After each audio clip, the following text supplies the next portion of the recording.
Hello, hello students. Here is your teacher, Professor Nirmal Kumar Swain. So in this module, we will discuss paraphrasing. In your paper, Academic Integrity and Plagiarism, in your open elective course, we have in Unit 3, deterrence. So again in another, it is in guidelines in which paraphrasing is a point. Okay, so this module is devoted to your paraphrasing. So three things I would like to tell you. Before that, I would like to give you a background about academic writings. If you go through internet or various literature, these academic writings have been described in a numerous way. As you are a beginner and you are master students, tomorrow will be a doctoral candidate, and in day after tomorrow, in future, you will be, contributing to the society, to the nation. You must know the clear-cut idea what exactly we mean by academic writings. Very quickly, academic writings, differentiated from non-academic writings. Under the category of non-academic writings, we have, say, fictional writing, we have inspirational, and many things are there. So the distinction, the basic characteristic of academics and non-academic writings are, in non-academic writings, say an example of fictional writing, there we express the imaginative idea, the creative idea. They are not necessary to prove a thesis by getting support of different documents.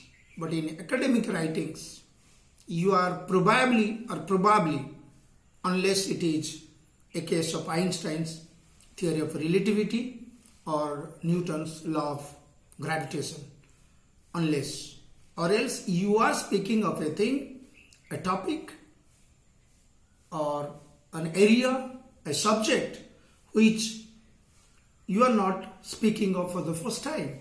Maybe you are speaking of something new, or putting the old things in a new order. But the things exist, the topic exists. The subject has a direct relation with the text existed or existing before. Are you getting my point? This is what academic writings are there. What exactly we do in academic writings? In academic writings, suppose a book, and as you are a student, you know a basics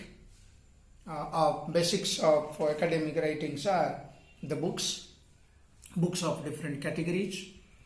Then we have journal articles, research papers, book reviews, and there are many. What exactly author does? What it is supposed to, while conducting workshops on academic writings, in the workshop, people used to ask me, even while teaching to my doctoral students also, okay, there may be many things you should focus in academic writings. Suppose you are writing a journal article, suppose you are writing a book, suppose you are writing a PhD thesis. Three things are primarily concerned. The first, you are supposed to write something. This is primary. What is that? You have read. It is presumed you have read many sources, many books, many journals, supposed to be. Okay. We are not asking how many books you have read. It's not that. Supposed to be. And by combining, we mix up things. By using your IQ, intelligentsia, how do you approach a subject? Be it history, be it physics, irrespective of the disciplinary approach. author is supposed to, author may be a PhD student, author may be a very experienced teacher or experienced author or novice who are coming up. Okay. So author is supposed to write of his or her own first. Okay. Second, in academic writings, you are probably proving some thesis. Proving. What is that proof? Or bringing out some kinds of arguments. Okay. This is supposed to be. While claim, suppose you are writing a thesis and supposed to be new in that. Okay. So first one is that author is supposed to write of his or her own. Second is that while saying something, suppose you are saying something, you are saying falls to either of these domain, knowledge in public domain or knowledge in private domain. Knowledge in public domain means the knowledge you are saying something. Okay. Means it is known to masses. It is known to many. It is known to the public. It is available everywhere. That is knowledge. There are many knowledges. And there are certain categories of knowledge, which is the job of a researcher. And knowledge which is not in private domain. Which is in private domain. What is that private domain? Private domain means it is known to few or a few or lesser number of people, maybe to few researcher, or maybe only to you, because being researcher. So these are the cases. There are two blocks of the knowledge domain. Remember what comes in public domain and what comes in private domain. It depends upon the author. What kind of author, how much experience are you having, how many books you have read, what is your training, which teachers taught you, how much interest, curiosity you all are having. So these characteristics define an author. Okay. So sometimes it may happen like this. The knowledge I am thinking, it is in public domain or private domain. In fact, it is already in public domain because I am not acquainted with those sources. That's why your teacher must be saying in the class, or research supervisor must be saying, read and read. Unless you read, you may not give the background. What is already there is available in the subject or available in the books or public sources, and what is not. Suppose I don't read something till that point of time, it is in private domain, which is actually not. So this is what we do. So suppose you are writing, first I told you, remember, again I am bringing back to you. The first one is author. Suppose you are an author. You are supposed to write of your own. And in some cases, so you are supposed to cite. Suppose you are claiming something new. Okay. Then only just to bring the curiosity of the readers. As an author, you need to cite from other sources, borrow, lend, quotations, so that when readers read, I told you in many modules, there is a direct relation with authorship and the readership. Author and a reader. Whatever I write, there are many authors, but it doesn't have impact. Readers reject them. Suppose you want the readers to give interest in your writing. Suppose you are claiming something in your research paper, it should be supported by certain kind of research findings or some kind of citations. Example, pandemic, coronavirus. Suppose you are claiming, there was initially when it was started, people who are saying no, it doesn't transfer from animal to animal, only it is human to human. Probably people are blaming China. Initially the knowledge was no, it doesn't transform from human to human. But later on, okay. So these days again people are of belief that it doesn't transfer from animals to human or human to animal. Suppose I am a virologist, I am doing a serious research in the field of virology, then I should have some kind of support. Suppose I say it transformed from human to animal, how can I say? People would reject me as an author. So in that case, I need support. Okay, I need support. Secondly, so citations as many. I am not entering into citations. You may find many modules in. I have discussed before about thoroughly about citations. The second one is that I told you that once you claim something which is supposed to be in private domain, then and there you take citations, quotations, and the third one is left. What is that left? You have only option left is that sometimes you are having sources. You trace the good sources, good information, good knowledge about to incorporate in your writing, in your books.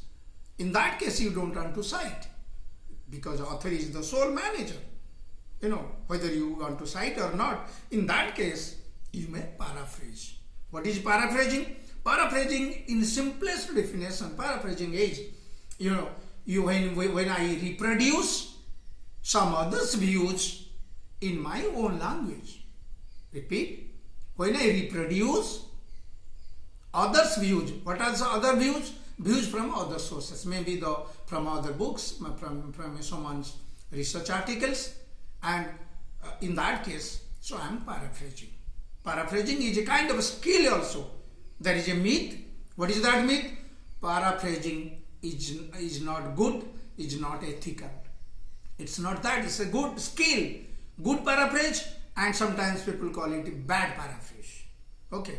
And you all ask me in the workshops, in the classroom also, sir, suppose we are paraphrasing. So can we cite those sources or not? This is a very important question, paraphrasing. In that case, it depends upon your vocabulary, your language power, because after all, language power and vocabulary, choice of words and sequence of words. Suppose you are having good paraphrasing, almost suppose. So this is a book, and you are paraphrasing, and obviously by using your language power, choice of good words and sequencing words, sequence of choice words. So you will deviate from this source. You will deviate from the source. But in case you are very poor in language and you don't have options, vocabulary, and you are picking up those from those sources, typical words from those sources, and obviously there will be chances to collide with the source you are from where you are paraphrasing. So collide means obviously it will lead to chances of being plagiarized. So there you need to cite the sources, because your paraphrasing is not that good. So I'll give a little intervene here separately, like when you read a book, I'm not saying whether the book published from Western scholars or Indian scholars, I'm not saying that, but it has been observed a book is being published by branded publishers, maybe Springer, Elsevier, or any OUP, CUP. Then you find In the prescriptions are there as such. If you paraphrase, you mandatorily put citations. But in those citations, the skill. Suppose you follow a style, then you will come to know they don't mention the page, but they do mention the source. So if it's good paraphrase, and probably you need not to cite. But in Western context, especially those publishers I am talking about, they have a mandate. You need to cite the paraphrase. But Indian case, probably we don't do that. Suppose we paraphrase, that means it is our own. It is your own. But sometimes if you deeply look into those paraphrasing, if it is bad paraphrasing, rather I say, they need to cite. So before I closing up this module, again I am reviewing what I told you. Paraphrasing is very much needed in academic writings. You must understand what is academic writing and what exactly we do. Three things a author does in academic writings. Supposed to write his or her own first. Second, sometimes need to cite if want to give thrust to his or her own idea, or some kind of arguments developing. And third one is that sometimes we do want to insert others' views, but not as it is word by word. So in that case, it is exactly not citation, it is paraphrasing. So the question is whether the paraphrase needs citations or quotations or not. The answer is yes. Answer is no also, depending upon good paraphrase and bad paraphrase. So these three things mix up and make an academic writing. So I think it is okay. Bye bye.